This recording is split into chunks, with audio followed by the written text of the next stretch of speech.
Hi NEET aspirants. So welcome to RKNX. അപ്പോൾ എല്ലാ NEET ആസ്പിരൻസിനും RKNXിലേക്ക് സ്വാഗതം. ഞാൻ നിങ്ങളുടെ സ്വന്തം അശ്വിനി മിസ് ആണ്. അപ്പൊ എല്ലാ വർഷവും നീറ്റ് എഴുതാൻ പോകുന്ന വിദ്യാർത്ഥികളിൽ നിന്ന് നമ്മൾ സ്ഥിരമായിട്ട് കേൾക്കുന്ന ഒരു ചോദ്യമാണ്, മിസ്സേ ഓൾഡ് NCERT ആണോ ന്യൂ NCERT ആണോ ഫോളോ ചെയ്യേണ്ടത്? അപ്പൊ ഈ ഒരു സംശയം ഈ ഒരു വീഡിയോയോട് കൂടി ഞാൻ തിരുത്തി തരും. അതായത് NTA നീറ്റ് 2026 എഴുതാൻ പോകുന്ന എല്ലാ നീറ്റ് ആസ്പിരൻസിനോടും ക്ലിയർ ആയിട്ട് പറഞ്ഞിട്ടുണ്ട്. അതായത് നിങ്ങൾ ഫോളോ ചെയ്യേണ്ടത് അപ്ഡേറ്റഡ് ആയിട്ടുള്ള ന്യൂ NCERT ടെക്സ്റ്റ് ബുക്ക് തന്നെയാണ്. ഈ ഒരു കൺഫ്യൂഷൻ ഇനി നിങ്ങൾക്ക് ഉണ്ടാവാൻ പാടില്ല. ഈ ഒരു വീഡിയോയിലൂടെ ക്ലിയർ ആയിട്ട് ഞാൻ ബയോളജിയിൽ, അതായത് നമ്മുടെ NCERT ടെക്സ്റ്റ് ബുക്കിൽ വന്നിരിക്കുന്ന മാറ്റങ്ങൾ എന്തൊക്കെയാണ് എന്നുള്ളത് പറഞ്ഞു തരും. അതായത് ഓൾഡ് ബയോളജി NCERT ടെക്സ്റ്റ് ബുക്കും ന്യൂ ബയോളജി NCERT ടെക്സ്റ്റ് ബുക്കും കമ്പയർ ചെയ്തിട്ട് ഓൾഡിൽ നിന്ന് ചില വ്യത്യാസങ്ങൾ, മൈനർ ആൻഡ് മേജർ ചേഞ്ചസ് നമുക്ക് ന്യൂ NCERT ടെക്സ്റ്റ് ബുക്കിൽ കാണാൻ പറ്റും. അപ്പൊ ബയോളജിയിൽ വന്നിരിക്കുന്ന ചേഞ്ചസ് എന്തൊക്കെയാണ് എന്നുള്ളത് ക്ലിയർ ആയിട്ട് ഈ വീഡിയോയിലൂടെ ഞാൻ നിങ്ങൾക്ക് പറഞ്ഞു തരും. അപ്പൊ നിങ്ങൾക്ക് ഈസി ആയിട്ട് ഫിസിക്സിലും കെമിസ്ട്രിയിലും ഒക്കെ വന്നിരിക്കുന്ന മാറ്റങ്ങൾ എന്തൊക്കെയാണ് എന്നുള്ളത് ഒബ്സർവ് ചെയ്ത് സ്പോട്ട് ചെയ്യാനായിട്ട് നിങ്ങൾക്ക് സാധിക്കും. അപ്പൊ ഈ ഒരു കൺഫ്യൂഷൻ ഇനി നിങ്ങൾക്ക് ഉണ്ടാവാൻ പാടില്ല. അത് മാത്രമല്ല, ഈ ഒരു വീഡിയോ നിങ്ങൾ മുഴുവനായിട്ട് കാണുക. കാരണം +1, +2 ടെക്സ്റ്റ് ബുക്കിൽ ഉണ്ടാവുന്ന ചേഞ്ചസ് എല്ലാം ഞാൻ ഈ ഒരു വീഡിയോയിലൂടെ നിങ്ങൾക്ക് ഷെയർ ചെയ്യുന്നുണ്ട്. അപ്പൊ നിങ്ങൾ എന്താ ചെയ്യേണ്ടത്? വീഡിയോ ഫുൾ ആയിട്ട് കണ്ടിട്ട് നിങ്ങളുടെ കൂടെ നീറ്റ് 2026 എഴുതാൻ പോകുന്ന ഫ്രണ്ട്സ് ഉണ്ടാവില്ലേ, അപ്പൊ അവർക്കൊക്കെ എന്ത് ചെയ്യാം, ഈ ഒരു വീഡിയോ നിങ്ങൾ സെൻഡ് ചെയ്ത് കൊടുക്കുക. അവരോടും ഈ ഒരു വീഡിയോ കംപ്ലീറ്റ് ആയിട്ട് ഇരുന്ന് കാണാൻ പറയാം. എന്നിട്ട് ആ ചേഞ്ചസ് എന്തൊക്കെയാണ് എന്നുള്ളത് നോട്ട് ചെയ്യാൻ പറയാം. അപ്പൊ എന്തുകൊണ്ട് ഈ വീഡിയോ ഇത്ര ഇമ്പോർട്ടന്റ് എന്ന് വെച്ചാൽ, മക്കളെ നിങ്ങൾക്ക് അറിയാലോ, നിങ്ങൾ നീറ്റ് എഴുതാൻ പോകുന്ന വിദ്യാർത്ഥികളാണല്ലേ. അപ്പൊ നീറ്റിന് ഏറ്റവും ഇമ്പോർട്ടന്റ് ആയിട്ട് വേണ്ടത് എന്താ? അടിത്തറ, ബേസ് എന്ന് പറയുന്നത് നമ്മുടെ NCERT ടെക്സ്റ്റ് ബുക്ക് തന്നെയാണ്. NCERT text book line by line പഠിച്ചാൽ മാത്രമേ നിങ്ങൾക്ക് നീറ്റ് ക്വാളിഫൈ ചെയ്യാൻ സാധിക്കുകയുള്ളൂ. ഇപ്പൊ NCERTയിൽ വന്നിരിക്കുന്ന ചേഞ്ചസും നിങ്ങൾ അറിഞ്ഞിരിക്കണം. NCERTയിൽ എന്താണ് കൊടുത്തിരിക്കുന്നത് അതാണ് നിങ്ങൾ പ്രിപ്പയർ ചെയ്യേണ്ടത്. അതാണ് നിങ്ങൾക്ക് ചോദ്യങ്ങളായി വരാൻ പോകുന്നത്, നിങ്ങൾ ഉത്തരങ്ങളായി എഴുതാൻ പോകുന്നത്. അപ്പൊ ഈ ചേഞ്ചസ് നമുക്ക് വളരെ ഇമ്പോർട്ടന്റ് ആണ്. And also NCERT line by line നമ്മൾ പഠിച്ചേ പറ്റുള്ളൂ, അല്ലാതെ നമുക്ക് നീറ്റ് കിട്ടാൻ പോകുന്നില്ല, അല്ലെ? ഓക്കെ, അപ്പൊ നിങ്ങൾ എന്ത് ചെയ്യാം, ഈ ഒരു വീഡിയോന്റെ ഇമ്പോർട്ടൻസ് മനസ്സിലാക്കി മുഴുവനായിട്ട് ഇരുന്ന് കാണാം. അപ്പൊ നമുക്ക് എന്ത് ചെയ്യാം, ബയോളജി NCERT ടെക്സ്റ്റ് ബുക്കിൽ വന്നിരിക്കുന്ന മാറ്റങ്ങൾ, അതായത് biology old, biology new NCERT പരസ്പരം കമ്പയർ ചെയ്തിട്ട് ന്യൂ NCERTയിൽ അവർ കൊണ്ടുവന്നിരിക്കുന്ന ചേഞ്ചസ് എന്തൊക്കെയാണ് എന്നുള്ളത് നമുക്കൊന്ന് നോക്കാം. സോ ഫസ്റ്റ് നമുക്ക് എന്ത് ചെയ്യാം, +1 NCERT ബയോളജി ടെക്സ്റ്റ് ബുക്കിലേക്ക് പോവാം. അപ്പൊ നിങ്ങൾക്ക് അറിയാലോ, ഒരു ചാപ്റ്റർ ഉണ്ട് അല്ലെ, എന്താണ് ബയോളജിക്കൽ ക്ലാസിഫിക്കേഷൻ അല്ലെ. ബയോളജിക്കൽ ക്ലാസിഫിക്കേഷൻ എന്ന് പറയുന്ന ഒരു ചാപ്റ്റർ ഉണ്ട്. അപ്പൊ ബയോളജിക്കൽ ക്ലാസിഫിക്കേഷനിൽ പ്രയോൺസ് കൊടുത്തിട്ടില്ലേ? യെസ്. അപ്പൊ പ്രയോൺസിന്റെ പാരഗ്രാഫ് നിങ്ങൾ നോക്കുക. ഓക്കെ, അപ്പൊ ഇതില് കൊടുത്തിരിക്കുന്നത് ഇപ്പൊ ഓൾഡ് NCERT നമ്മൾ നോക്കുകയാണെങ്കിൽ ഇപ്പൊ പ്രയോൺസ് ഉണ്ടാക്കുന്ന ഡിസീസസ് ഇവരിവിടെ മെൻഷൻ ചെയ്തിട്ടുണ്ട്. നോക്കിക്കേടാ, ഇവിടെ കൊടുത്തിരിക്കുന്നത് CR യാക്കോബ് ഡിസീസ് ഇൻ ഹ്യൂമൻസ് അല്ലെ, CJD ഇൻ ഹ്യൂമൻസ് എന്ന് കൊടുത്തിട്ടുണ്ട്. ഓക്കെ, പുതിയ NCERT ടെക്സ്റ്റ് ബുക്കിൽ നമുക്ക് എന്ത് കാണാൻ പറ്റും? അവരത് കംപ്ലീറ്റ് നെയിം കൊടുത്തതായിട്ട് നമുക്ക് കാണാൻ പറ്റും. അതായത് ക്രോയ്റ്റ്ഫെൽഡ് യാക്കോബ് ഡിസീസ് CJD ഇൻ ഹ്യൂമൻസ് എന്നത് മാറ്റിയിട്ടുണ്ട്. കണ്ടോ, ചേഞ്ച് കണ്ടോ നിങ്ങൾ? CR യാക്കോബ് ഡിസീസ് ഇൻ ഹ്യൂമൻസ് എന്ന ഓൾഡ് NCERTയിൽ, ന്യൂ NCERTയിൽ കംപ്ലീറ്റ് നെയിം കൊടുത്തിട്ടുണ്ട്. ക്രോയ്റ്റ്ഫെൽഡ് യാക്കോബ് ഡിസീസ് ഇൻ ഹ്യൂമൻസ് എന്നാക്കിയിട്ടുണ്ട്. ഓക്കെ, ഇതൊരു മൈനർ ചേഞ്ച് ആണ്, പക്ഷെ ഇത് നിങ്ങൾ നോട്ട് ചെയ്യണം. ഓക്കെ, അപ്പൊ ബയോളജിക്കൽ ക്ലാസിഫിക്കേഷൻ പ്രയോൺസിലാണ് ഈ ഒരു ചേഞ്ച് വന്നിരിക്കുന്നത് കേട്ടോ. ഓക്കെ, ഇനി അടുത്തത് നിങ്ങൾ നോക്കിക്കട്ടെ, ബയോമോളിക്യൂൾസ് എന്ന് പറയുന്ന ചാപ്റ്റർ ഉണ്ട് അല്ലെ, ബയോമോളിക്യൂൾസ്.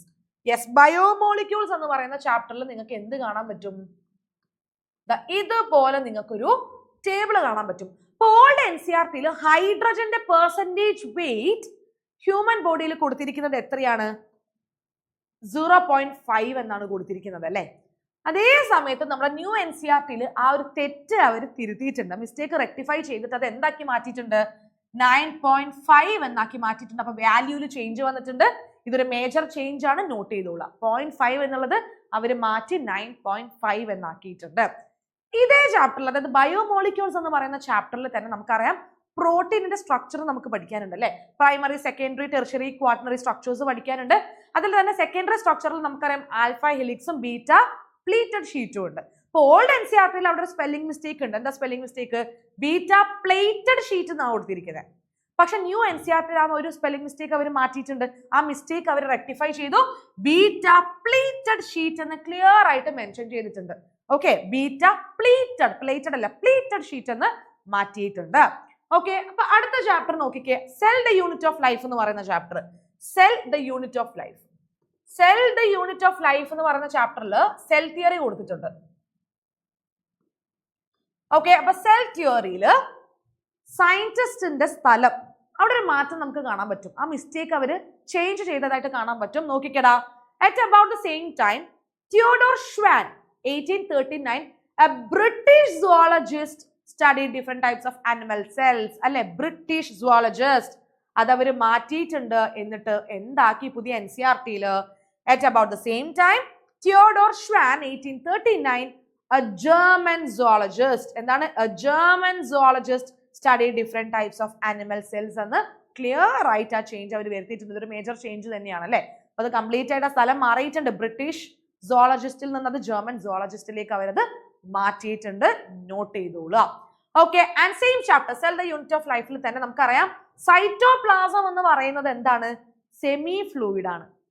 ഓൾഡ് NCERT എന്താ കൊടുത്തിരിക്കുന്നത്? The fluid matrix filling the cell is the cytoplasm അല്ലെ. The fluid matrix filling the cell cytoplasm എന്നാണ് കൊടുത്തിരിക്കുന്നത് അല്ലെ. പക്ഷെ ന്യൂ NCERT-ൽ അവരത് കറക്റ്റ് ചെയ്തു. The semi fluid matrix filling the cell cytoplasm. അതായത് സൈറ്റോപ്ലാസം എന്ന് പറയുന്നത് എന്താണ്? സെമി ഫ്ലൂയിഡ് ആണ് എന്ന് ക്ലിയർ ആയിട്ട് അവര് പുതിയ NCERT-ൽ മാറ്റം വരുത്തിയിട്ടുണ്ട്. ഫ്ലൂയിഡിൽ നിന്ന് സെമി ഫ്ലൂയിഡ് ആക്കിയിട്ടുണ്ട്. വെരി ഇമ്പോർട്ടന്റ് ചേഞ്ച് ആണ്, ഇതൊരു മേജർ ചേഞ്ച് തന്നെയാണ് കേട്ടോ. Okay, yes. അടുത്ത chapter breathing and exchange of gases. Breathing and exchange of ഗ്യാസസിൽ നമുക്ക് റെസ്പിറേറ്ററി വോളിയൂംസ് ആൻഡ് കപ്പാസിറ്റീസ് പഠിക്കാനുണ്ട്. Breathing and exchange of gases. Breathing and exchange of gases. Okay, അപ്പൊ breathing and exchange of ഗ്യാസസിൽ നമുക്ക് respiratory volumes and capacities പഠിക്കാനുണ്ട് അല്ലെ. നോക്കിക്കേ ഏതൊക്കെയാണ്? IRV, ERV കൊടുത്തിട്ടുണ്ട്. അപ്പൊ IRV inspiratory reserve volume, the additional volume of air a person can inspire by a forcible inspiration. അതായത് ഒരു ഫോഴ്സിബിൾ ഇൻസ്പിറേഷന്റെ സമയത്ത് എത്ര അഡീഷണൽ വോളിയം ഓഫ് എയറിനെയാണ് ഒരാൾ ഉള്ളിലേക്ക് എടുക്കുന്നത്, അതിനെയാണ് നമ്മൾ IRV എന്ന് പറയുന്നത് അല്ലെ. അപ്പൊ ERV എന്താണ്? Additional volume of air a person can expire by a forcible expiration. അതായത് ഫോഴ്സിബിൾ എക്സ്പിരേഷന്റെ സമയത്ത് എത്ര അഡീഷണൽ വോളിയം ഓഫ് എയറിനെയാണ് ഒരാൾ ബ്രീത്ത് ഔട്ട് ചെയ്യുന്നത്, അതിനെയാണ് നമ്മൾ ERV എന്ന് പറയാം. അപ്പൊ ഇതാണ് ശരിക്കും IRV, ERV-ന്റെ ഡെഫിനിഷൻ നമ്മൾ ഓൾഡ് NCERT-ൽ കൊടുത്തിരിക്കുന്നത്. അപ്പൊ ന്യൂ NCERT നിങ്ങൾ നോക്കിക്കിടാം. IRV a person can inspire by a forcible inspiration അങ്ങനെ കൊടുത്തിട്ടുള്ളൂ അല്ലെ. ടെക്നിക്കലി നോക്കുകയാണെങ്കിൽ ആ എക്സാക്ട് കറക്റ്റ് എക്സ്പ്ലനേഷൻ നമ്മുടെ ഓൾഡ് NCERT-ൽ തന്നെയാണുള്ളത്. പക്ഷെ ന്യൂ NCERT-ൽ അവരത് മോഡിഫൈ ചെയ്തിട്ട് ചേഞ്ച് വരുത്തിയിട്ടുണ്ട്. എന്താക്കിയിട്ടുണ്ട്? A person can inspire by a forcible inspiration എന്ന് മാത്രം ജസ്റ്റ് അവര് കൊടുത്തിട്ടുള്ളൂ. ഇത് ഒരു ചേഞ്ച് ആണ്. ഓക്കെ, ERV-യും അതുപോലെ നോക്കിക്കേ, a person can expire by a forcible expiration എന്ന് മാത്രം ജസ്റ്റ് കൊടുത്തിട്ടുള്ളൂ. അപ്പൊ ഈ ഒരു ചേഞ്ച് നിങ്ങൾ ബ്രീത്തിങ് ആൻഡ് എക്സ്ചേഞ്ച് ഓഫ് ഗ്യാസസിൽ നിങ്ങൾ നോട്ട് ചെയ്യേണ്ടതാണ്. Okay, technically correct explanation old NCERT-ൽ ഉള്ളത് തന്നെയാണെങ്കിലും ഈ ചേഞ്ച് നമ്മൾ മനസ്സിലാക്കണം. Yes, okay. അപ്പൊ അടുത്തത് നമ്മുടെ ലോക്കോമോഷൻ ആൻഡ് മൂവ്മെന്റ് എന്ന് പറയുന്ന ചാപ്റ്റർ ഉണ്ട് അല്ലെ. Locomotion and movement. Locomotion and movement എന്ന് പറയുന്ന ചാപ്റ്റർ, അതിലെ മസിൽസിന്റെ താഴെ കൊടുത്തിരിക്കുന്നത് നിങ്ങൾ നോക്കിക്കടാ.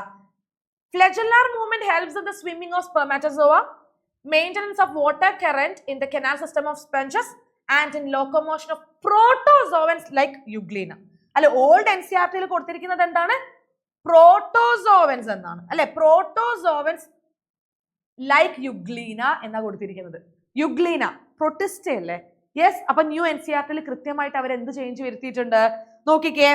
Maintenance of water current in the canal system of sponges and in locomotion of protist like Euglena. അവരത് മാറ്റി പ്രൊട്ടിസ്റ്റ് ലൈക്ക് യുഗ്ലീന എന്നാക്കിയിട്ടുണ്ട്. അതായത് പ്രോട്ടോസോവൻ എന്നുള്ളത് മാറ്റിയിട്ട് യുഗ്ലീനയെ കൃത്യമായിട്ട് അവർ പ്രൊട്ടിസ്റ്റ എന്ന് മെൻഷൻ ചെയ്തിട്ടുണ്ട്. ഇത് നമ്മുടെ ലോക്കോമോഷൻ ആൻഡ് മൂവ്മെന്റ് എന്ന് പറയുന്ന ചാപ്റ്ററിൽ വന്നിരിക്കുന്ന ഒരു ചേഞ്ച് ആണ്. ഇതേ ചാപ്റ്ററിൽ തന്നെ നമ്മൾ എന്ത് പഠിക്കുന്നുണ്ട്? അതായത് സ്കൾ ബോൺസ് ഒക്കെ നമ്മൾ പഠിക്കുന്നുണ്ട് അല്ലെ. അപ്പൊ അവിടെ കൊടുത്തിരിക്കുന്ന ഒരു ലൈൻ നോക്കിക്കേ. A single U-shaped bone called hyoid is present at the base of the buccal cavity and it is also included in the skull. അതായത് നമ്മുടെ ബക്കൽ ക്യാവിറ്റിയുടെ ബേസിൽ കൊടുത്തിരിക്കുന്ന ഒരു U-shaped ബോൺ ആണ് അല്ലെ. ഒരു സിംഗിൾ U-shaped ബോൺ ആണ് എന്തെന്ന് പറയുന്നത്? Hyoid bone.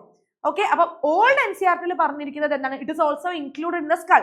അതായത് ഇത് നമ്മുടെ സ്കളിന്റെ കൂടെ തന്നെയാണ് നമ്മൾ ഇതിനെ കൂട്ടി പറയാറുള്ളത് അല്ലെ. പക്ഷേ ന്യൂ NCERT-ൽ എന്താ കൊടുത്തിരിക്കുന്നത് നോക്കിക്കേടാ.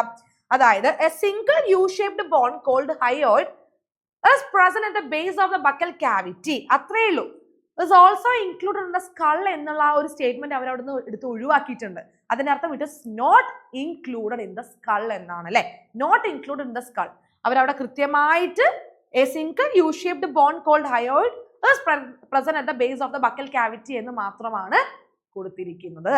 ഓക്കെ, ആ also include in the skull എന്ന് പറയുന്ന സ്റ്റേറ്റ്മെന്റ് അവർ അവിടുന്ന് ഒഴിവാക്കിയിട്ടുണ്ട്. That means it does not belong to skull. Okay, yes. അപ്പൊ ഈ ഒരു ചേഞ്ച് മേജർ ചേഞ്ച് ആണ്. ഇത് കൃത്യമായിട്ട് നോട്ട് ചെയ്തോളാം. വെരി ഇമ്പോർട്ടൻറ്റ് ചേഞ്ച് ആണ്. ഓക്കെ, ആൻഡ് നമ്മുടെ കെമിക്കൽ കോർഡിനേഷൻ ആൻഡ് ഇന്റഗ്രേഷൻ എന്ന് പറയുന്ന നമ്മുടെ +1 ഫിസിയോളജിയിലെ ലാസ്റ്റ് ചാപ്റ്റർ. അപ്പൊ അതിൽ അഡ്രിനൽ ഗ്ലാൻഡ് നമ്മൾ പഠിക്കുന്നുണ്ട്. ഓൾഡ് NCERT-യിൽ ഇതിന്റെ ലൊക്കേഷൻ എങ്ങനെയാണ് കൊടുത്തിരിക്കുന്നത്? A body has one pair of adrenal glands, one at the anterior part of each kidney. അതായത് ലൊക്കേഷൻ കൊടുത്തിരിക്കുന്നത് anterior part of each kidney എന്നാണ്. ആന്റീരിയർ പാർട്ട് എന്ന് പറഞ്ഞാൽ ഫ്രണ്ട് പോർഷൻ അല്ല നമ്മൾ പൊതുവേ പറയാറുള്ളത് അല്ലെ. പക്ഷെ ശരിക്കും നമ്മൾ പഠിപ്പിക്കുമ്പോൾ, ഇപ്പൊ ഞാനാണെങ്കിൽ പഠിപ്പിക്കുമ്പോൾ കൃത്യമായിട്ട് കുട്ടികളോട് പറയാറുണ്ട്, അതായത് എബവ് ഈച്ച് കിഡ്നി എന്നാണ് അല്ലെ. കിഡ്നിയുടെ മുകളിലാണ്. That means superior. ഓക്കെ, അപ്പൊ ന്യൂ NCERT-യിൽ അത് അവർ റെക്ടിഫൈ ചെയ്തു, മിസ്റ്റേക്ക് മാറ്റിയിട്ടുണ്ട്, ക്ലിയർ ആയിട്ട് മെൻഷൻ ചെയ്തു. 1 above ഓഫ് ഈച്ച് കിഡ്നി അല്ലെ. എബവ് ദ കിഡ്നി എന്ന് അവര് മാറ്റിയിട്ടുണ്ട്. ആന്റിയർ മാറ്റിയിട്ട് എന്താക്കിയിട്ടുണ്ട്? എബവ് എന്ന് ക്ലിയർലി മെൻഷൻ ചെയ്തിട്ടുണ്ട്. ഇതും ഒരു ഇമ്പോർട്ടന്റ് മേജർ ചേഞ്ച് ആണ്. ഇതും നിങ്ങൾ കൃത്യമായിട്ട് നോട്ട് ചെയ്യാം. ഓക്കെ, ഇനി നോക്കിക്കടാ നമ്മുടെ റെസ്പിറേഷൻ എന്ന് പറയുന്ന chapter. Okay, respiration in plants എന്ന് പറയുന്ന ചാപ്റ്റർ. റെസ്പിറേഷൻ ഇൻ പ്ലാന്റ്സ് എന്ന് പറയുന്ന ചാപ്റ്റർ. Okay, ബോട്ടണിയിലെ chapter. അപ്പൊ ഇതിലൊരു ലൈൻ കൊടുത്തിട്ടുണ്ട്. Only green plants and cyanobacteria can prepare their own food by the process of photosynthesis. അല്ലെ, only green plants and cyanobacteria. ഇങ്ങനെയാണ് old NCERT-യിൽ പറഞ്ഞിരിക്കുന്നത് അല്ലെ. ഫോട്ടോസിന്തസിസ് നടത്താൻ പറ്റുന്നത് ആർക്കൊക്കെ? Only green plants and cyanobacteria. പക്ഷേ ന്യൂ NCERT-യിൽ എന്താണ് അവർ കൊടുത്തിരിക്കുന്നത്? Green plants and cyanobacteria can prepare their own food. അതിന്റെ അർത്ഥം എന്താ? ഗ്രീൻ പ്ലാന്റ്സും സൈനോബാക്ടീരിയയ്ക്കും എന്ത് ചെയ്യാൻ പറ്റും? അതായത് ഫോട്ടോസിന്തസിസ് വഴി ഫുഡ് ഉണ്ടാക്കാൻ പറ്റുന്നു. അപ്പൊ വേറെയോ ആർക്കൊക്കെയോ പറ്റുമെന്നല്ലേ. അതായത് ആൽഗയ്ക്കൊക്കെ പറ്റില്ലേ? ആൽഗയൊക്കെ എന്താ ചെയ്യുന്നത്? അതേ prepare their own food by photosynthesis അല്ലെ. അപ്പം അതുകൊണ്ട് തന്നെ ആ സ്റ്റേറ്റ്മെന്റ് ഈ ഒരു ചാപ്റ്ററിൽ അവിടെ കൃത്യമായി അവർ മാറ്റിയിട്ടുണ്ട്. ആൻഡ് ദ സെയിം ചാപ്റ്ററിൽ തന്നെ ഇങ്ങനെ ഒരു ഡയഗ്രാം നിങ്ങൾ കണ്ടിട്ടുണ്ടാവും. ഇതിൽ കൊടുത്തിരിക്കുന്നത് മക്കളെ നോക്കിക്കടാ, അതായത് 2H+ എന്നാണ് ഓൾഡ് NCERT-യിൽ കൊടുത്തിരിക്കുന്നത്.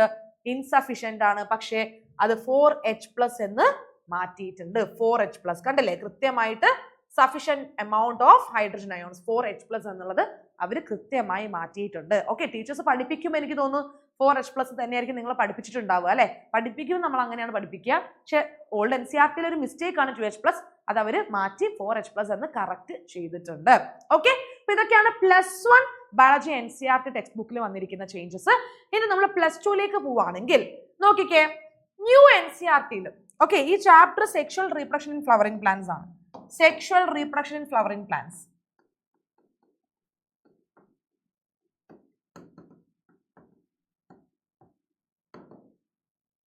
Sexual reproduction in flowering plants എന്ന് പറയുന്ന ചാപ്റ്ററിൽ ഇങ്ങനെ നിങ്ങൾ ഒരു പാരഗ്രാഫ് കണ്ടിട്ടുണ്ടാവും. അപ്പൊ ഇതില് കൊടുത്തിരിക്കുന്ന ഒരു ലൈൻ, അതായത് പുതിയ NCERT-യിൽ കൊടുത്തിരിക്കുന്നത് നിങ്ങളൊന്ന് ശ്രദ്ധിക്കുക. Wind pollinated flowers often have a single ovule in each ovary and numerous flowers packed into an inflorescence. A familiar example is the corn cob. The ears you see are nothing but stigma and style. Ears എന്ന് പറയുന്നത് female reproductive പാർട്ടാണ്. പക്ഷേ old NCERT-യിൽ കൊടുത്തിരുന്നത് tassels എന്നാണ്. Tassels എന്ന് പറയുന്നത് എന്താണ്? Male reproductive part അല്ലേ, ടാസൽസ് അല്ലേ. പക്ഷേ അതിന്റെ കൂടെ അവർ പറഞ്ഞത് എന്താണ്? The tassels you see are nothing but the stigma and style. Stigma and style with tassels, അതാണ് പറഞ്ഞിരുന്നത്. അത് തെറ്റാണ് അല്ലെ. സ്റ്റിഗ്മ സ്റ്റൈൽ നമുക്കറിയാം ഫീമെയിൽ റീപ്രൊഡക്റ്റീവ് പാർട്സ് ആണ് അല്ലെ. അപ്പൊ അവിടെ കൊടുത്തിരുന്നത് ടാസൽസ് ആണ്. ആ മിസ്റ്റേക്ക് അവർ മാറ്റിയിട്ടുണ്ട്. അവർ കൃത്യമായിട്ട് ഇയേഴ്സ് എന്നാക്കിയിട്ടുണ്ട്. ഇയേഴ്സ് അതെന്താണ്? Belongs to stigma and style. Okay, അതെന്താ? ഇയേഴ്സ് എന്ന് പറയുന്നത് എന്താണ്? That is nothing but stigma and style എന്ന് കൃത്യമായിട്ട് മാറ്റിയിട്ടുണ്ട്. ഓക്കെ, ആൻഡ് നമ്മൾ ഹ്യൂമൻ റീപ്രൊഡക്ഷൻ എന്ന് പറയുന്ന ചാപ്റ്ററിലേക്ക് പോവാണ്. ഹ്യൂമൻ റീപ്രൊഡക്ഷൻ എന്ന് പറയുന്ന ചാപ്റ്ററിലേക്ക് നമ്മൾ പോവുകയാണെങ്കിൽ അല്ലെ, ഫസ്റ്റ് ചാപ്റ്ററിലേക്ക് നമ്മൾ പോവുകയാണെങ്കിൽ അപ്പൊ അവിടെ നമുക്ക് മാമറി ഗ്ലാൻഡ് പഠിക്കാനുണ്ട്. ഓക്കെ, മാമറി ഗ്ലാൻഡ് പഠിക്കാനുണ്ട്. സോ ഈ ഒരു സെന്റൻസ് ഒന്ന് ശ്രദ്ധിച്ചേ. Several mammary ducts join to form a wider mammary ampulla which is connected to lactiferous duct through which milk is sucked out. മിൽക്കിനെ സക്ക് ചെയ്യുന്നത് ലാക്ടിഫറസ് ഡക്റ്റിൽ നിന്നാണ് എന്നാണ് ഓൾഡ് NCERT പറഞ്ഞിരിക്കുന്നത്. പക്ഷേ അങ്ങനെയല്ല. ലാക്ടിഫറസ് ഡക്റ്റ് നേരെ ഓപ്പൺ ചെയ്യുന്നത് എങ്ങോട്ടേക്കാണ്? ലാക്ടിഫറസ് ഡക്റ്റ് നേരെ ഓപ്പൺ ചെയ്യുന്നത് nipple from where the milk is sucked out. അല്ലെ, നിപ്പിൾ വഴിയാണ് മിൽക്കിനെ സക്ക് ചെയ്തെടുക്കുന്നത്. ഓക്കെ, ന്യൂ NCERT അവർ അത് റെക്ടിഫൈ ചെയ്തു. നോക്കിക്കേ, lactiferous duct and opens at the nipple, opens at the nipple from where milk is expressed during breastfeeding. Okay, അത് അവരവിടെ ആ ഒരു മിസ്റ്റേക്ക് മാറ്റിയിട്ടുണ്ട്, റെക്ടിഫൈ ചെയ്തിട്ടുണ്ട്. അത് ഒരു മേജർ ചേഞ്ച് ആണ്. സെയിം ചാപ്റ്ററിൽ തന്നെ ഓവുലേഷന്റെ ഭാഗത്ത് അവർ കൊടുത്തിരിക്കുന്നത് എന്താ നിങ്ങൾ നോക്കിക്കേ. ഈ ഒരു ഡയഗ്രത്തിൽ കൊടുത്തിരിക്കുന്നത് ഓവം, പക്ഷേ പുതിയ NCERT അവരത് സെക്കൻഡറി ഊസൈറ്റ് എന്ന് കൃത്യമായി പറഞ്ഞിട്ടുണ്ട്. അപ്പൊ നമ്മള് ക്ലാസ് എടുക്കുമ്പോൾ പോലും നിങ്ങൾക്ക് എന്താ പറഞ്ഞു തരാറുള്ളത്? ഓവുലേഷന്റെ സമയത്ത് ശരിക്കും എന്തിനാണ് ഓവറിൽ നിന്ന് എന്താ ഇജക്ട് ചെയ്യുന്നത്? ദാറ്റ് ഇസ് സെക്കൻഡറി ഊസൈറ്റ് അല്ലെ, സെക്കൻഡറി ഊസൈറ്റ് ആണ്. ഫെർട്ടിലൈസേഷന്റെ സമയത്താണ്, അതായത് ഒരു സ്പേം വന്ന് ഈ ഒരു സെക്കൻഡറി ഊസൈറ്റിനെ ഫെർട്ടിലൈസ് ചെയ്യുന്ന സമയത്താണ് ഈ സെക്കൻഡ് മിയോസിസ് നടന്നിട്ട് ഓവം ഉണ്ടാവുന്നത്. ഓക്കെ, അപ്പൊ ഓൾഡ് NCERT ഓവം എന്നാണ് കൊടുത്തിരുന്നത്, തെറ്റായിരുന്നു. അവർ കൃത്യമായിട്ട് അത് മാറ്റി കറക്റ്റ് ആക്കിയിട്ടുണ്ട്, സെക്കൻഡറി ഊസൈറ്റ് എന്ന് കൊടുത്തിട്ടുണ്ട്. Okay, yes. ആൻഡ് നമ്മളെ മോളിക്കുലാർ ബേസിസ് ഓഫ് ഇൻഹെറിറ്റൻസ് എന്ന് പറയുന്ന ചാപ്റ്റർ അല്ലെ, മോളിക്കുലാർ ബേസിസ് ഓഫ് ഇൻഹെറിറ്റൻസ് എന്ന് പറയുന്ന ചാപ്റ്ററിൽ നമുക്ക് എന്ത് പഠിക്കാനുണ്ട്? Human genome project. അതിന്റെ സാലിയന്റ് ഫീച്ചേഴ്സ് കൊടുത്തിട്ടുണ്ട് അല്ലെ. Molecular basis of inheritance, basis of inheritance എന്ന് പറയുന്ന ചാപ്റ്റർ. ഓക്കെ, അപ്പൊ അതിൽ salient features human genome project പഠിക്കാനുണ്ട്. ഇവിടെ നോക്കിക്കേ, third point, almost all nucleotide bases R exactly the same in all humans. ചെറിയൊരു ചേഞ്ച് ആണ് വരുത്തിയിട്ടുള്ളത്. അതായത് ഇവിടെ ഓൾ ഹ്യൂമൻസ് എന്നാണ് അവർ പുതിയ NCERT കൊടുത്തിരിക്കുന്നത്. പുതിയ NCERT ഇൻ ഓൾ ഹ്യൂമൻസ് എന്നാണ് കൊടുത്തിരിക്കുന്നതെങ്കിൽ ഓൾഡ് NCERT അത് എന്തായിരുന്നു? പീപ്പിൾ എന്നായിരുന്നു. ഇൻ ഓൾ പീപ്പിൾ എന്നായിരുന്നു. പീപ്പിൾ എന്നുള്ളത് മാറ്റിയിട്ട് ഹ്യൂമൻസ് എന്നാക്കിയിട്ടുണ്ട്. മൈനർ ചേഞ്ച് ആണ്. ന്യൂ NCERT കേട്ടോ ഹ്യൂമൻസ് എന്ന് കൊടുത്തിരിക്കുന്നത്. ഓൾഡ് NCERT പീപ്പിൾ എന്ന് കൊടുത്തിരുന്നത്. Okay, yes. ഇനി നമ്മുടെ എവല്യൂഷൻ എന്ന് പറയുന്ന ചാപ്റ്റർ ഉണ്ട് അല്ലെ, എവല്യൂഷൻ. ഈ എവല്യൂഷൻ എന്ന് പറയുന്ന ചാപ്റ്ററിൽ എവല്യൂഷൻ എന്ന് പറയുന്ന ചാപ്റ്ററിൽ യൂണിവേഴ്സ് എപ്പോഴാണ് ഉണ്ടായത്? ദ ഒറിജിൻ ഓഫ് യൂണിവേഴ്സ് അത് മെൻഷൻ ചെയ്തിരുന്നത് ഓൾഡ് NCERT ആയിരുന്നുവെങ്കിൽ that was 20 billion years old. 20 billion years old എന്നായിരുന്നു. പക്ഷേ പുതിയ NCERT അത് മാറ്റിയിട്ട് 13.8 ബില്യൺ ഇയേഴ്സ് ഓൾഡ് എന്നാക്കിയിട്ടുണ്ട്. അതായത് old NCERT 20 billion years old ആയിരുന്നു കൊടുത്തിരുന്നത്, ഒറിജിൻ ഓഫ് യൂണിവേഴ്സ് കേട്ടോ. അത് മാറ്റിയിട്ട് എന്താണ് 13.8 ബില്യൺ ഇയേഴ്സ് ഓൾഡ് എന്നാക്കിയിട്ടുണ്ട്, which is a right one. അപ്പൊ മക്കളെ നോക്കിക്കേ, ഇതൊരു മേജർ ചേഞ്ച് ആണ്, നോട്ട് ചെയ്തോളാം. അപ്പൊ ഇത്രയുമാണ് നമുക്ക് +1 +2 ബയോളജി പുതിയ NCERT ടെക്സ്റ്റ് ബുക്കിൽ കൊണ്ടുവന്നിരിക്കുന്ന മാറ്റങ്ങളായിട്ട് പറയാനുള്ളത്. ഇതുപോലെ ഫിസിക്സും കെമിസ്ട്രിയും ഒക്കെ എന്തെങ്കിലുമൊക്കെ ചേഞ്ചസ് ഉണ്ടാവും. അപ്പൊ അതുകൂടി നിങ്ങൾ എന്ത് ചെയ്യുക, നോട്ട് ചെയ്ത് വെക്കുക, കൃത്യമായിട്ട് NCERT പഠിക്കുക. അപ്പൊ ഇതുപോലുള്ള അപ്ഡേറ്റ്സും കാര്യങ്ങളും ഒക്കെ നിങ്ങൾക്ക് കിട്ടണമെങ്കിൽ നമ്മുടെ വാട്സ്ആപ്പ് കമ്മ്യൂണിറ്റി ഗ്രൂപ്പിൽ നിങ്ങൾ ജോയിൻ ചെയ്യണം. അപ്പൊ നമ്പർ ഞാൻ ഇവിടെ കൊടുത്തിട്ടുണ്ട് കേട്ടോ, നമ്പർ ഞാൻ ഇവിടെ കൊടുത്തിട്ടുണ്ട്. യെസ്, അപ്പൊ ഇവിടെ ചെറിയൊരു മാറ്റം, ഇത് 9 ആണ്. ഓക്കെ, 1 അല്ല 9 ആണ്. നിങ്ങൾ നീറ്റുകാരെ ജോയിൻ ചെയ്യേണ്ടത് 9 എന്ന് പറയുന്ന നമ്പറിലേക്കാണ് കേട്ടോ. അപ്പൊ വാട്സ്ആപ്പ് കമ്മ്യൂണിറ്റിയിൽ നിങ്ങൾ എന്ത് ചെയ്യുക, എത്രയും പെട്ടെന്ന് ജോയിൻ ചെയ്യുക. 8589000309 എന്ന് പറയുന്ന നമ്പറാണ്. ആൻഡ് ഓൾസോ ഇതുപോലെയുള്ള ഇമ്പോർട്ടന്റ് അപ്ഡേറ്റ്സിന് വേണ്ടിയിട്ട് നമ്മുടെ ചാനൽ നിങ്ങൾ സബ്സ്ക്രൈബ് ചെയ്യണം. ഓക്കെ, അപ്പൊ എന്തായാലും എന്ത് ചെയ്യുക, സബ്സ്ക്രൈബ് ചെയ്യുക മറക്കരുത്. അപ്പൊ ഈ ഒരു വീഡിയോ നിങ്ങൾക്ക് ഉപകാരപ്പെട്ടു എന്ന് വിചാരിക്കുന്നു. പെടണല്ലോ അല്ലേ, കാരണം അത്രയും ഇമ്പോർട്ടൻ്റ് ആയിട്ടുള്ള ഒരു വീഡിയോ ആണ്.